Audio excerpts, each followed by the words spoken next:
Chocolate City. You're with Julian on the brown notes. Happy news.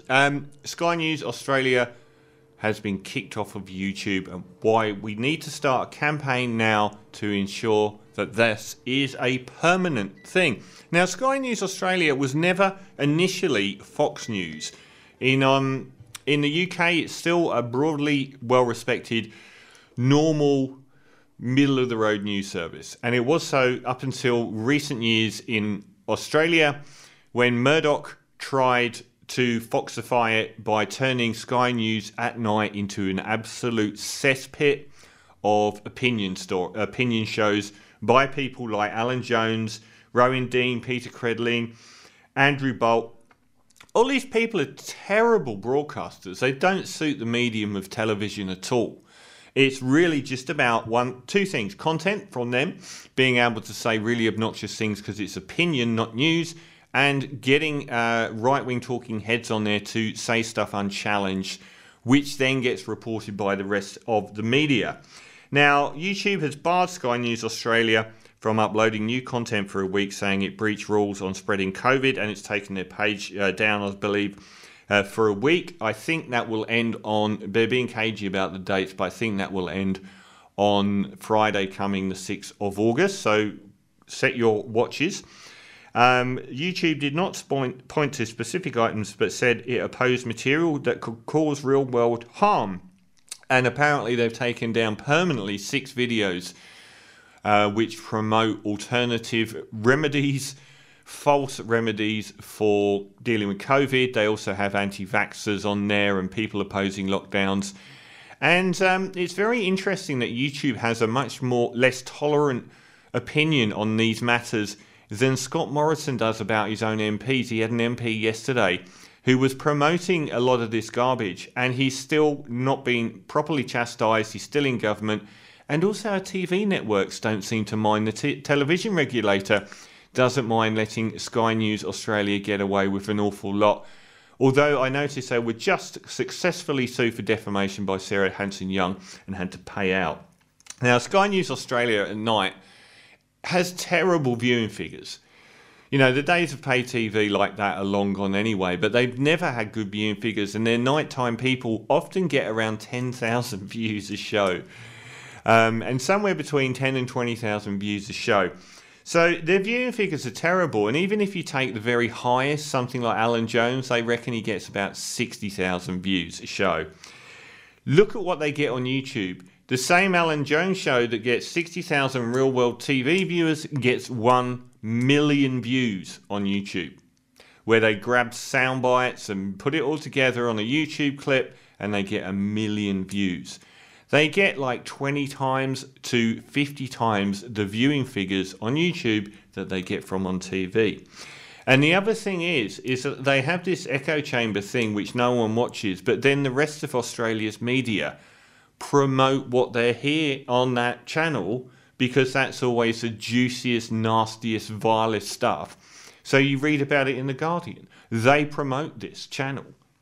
Now, they rely on YouTube, and they need the viewing figures of 1 million on YouTube for a video.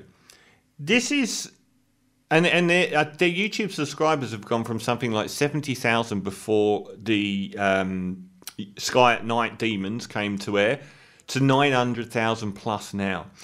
They make a lot of their revenue from YouTube and from Google. Now, here's where this gets really, really interesting. They have just fallen foul of YouTube's 3 strikes and you're out policy.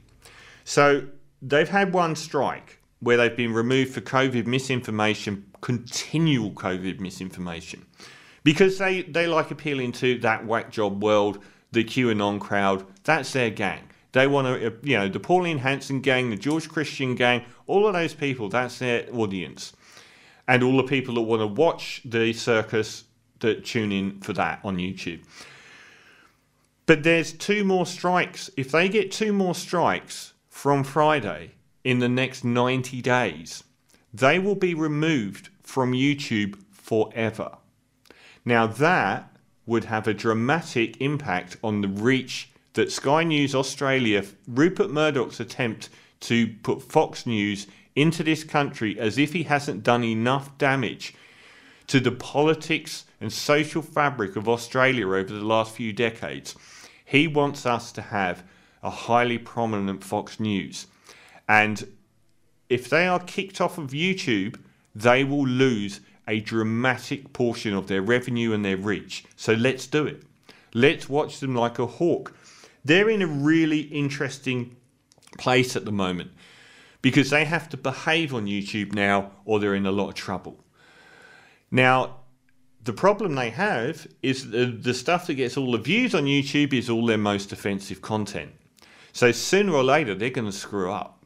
They won't be able to resist putting on something that will get them a block. They won't. People like Alan Jones won't be able to keep their mouths shut. Alan Jones has just been kicked off the Telegraph for this COVID stuff. This is one of those areas, like climate change to a degree, where the Murdoch press walks a twin tightrope, where they're trying to balance the fact that they know they're lying and that they know it's really dangerous what they're promoting, but then they give airtime to these really horrible people who probably don't even stand for anything but are just making a name for themselves. So we only have to get 2 more strikes in the next 3 months against Sky News Australia and we can take it down. Take it off air. This is at a point where they're trying to push Sky News Australia at night to a free regional audience, which doesn't have to pay for cable. One of their biggest dreams is to have this as free-to-air television. Our television regulators should have been stopping them a long time ago for the garbage they're presenting. Normally they get away with political stuff. They can lie about climate change all they want, but they can't lie about COVID, and they won't be able to stop themselves. They want to promote all of these random pro-Trump cures.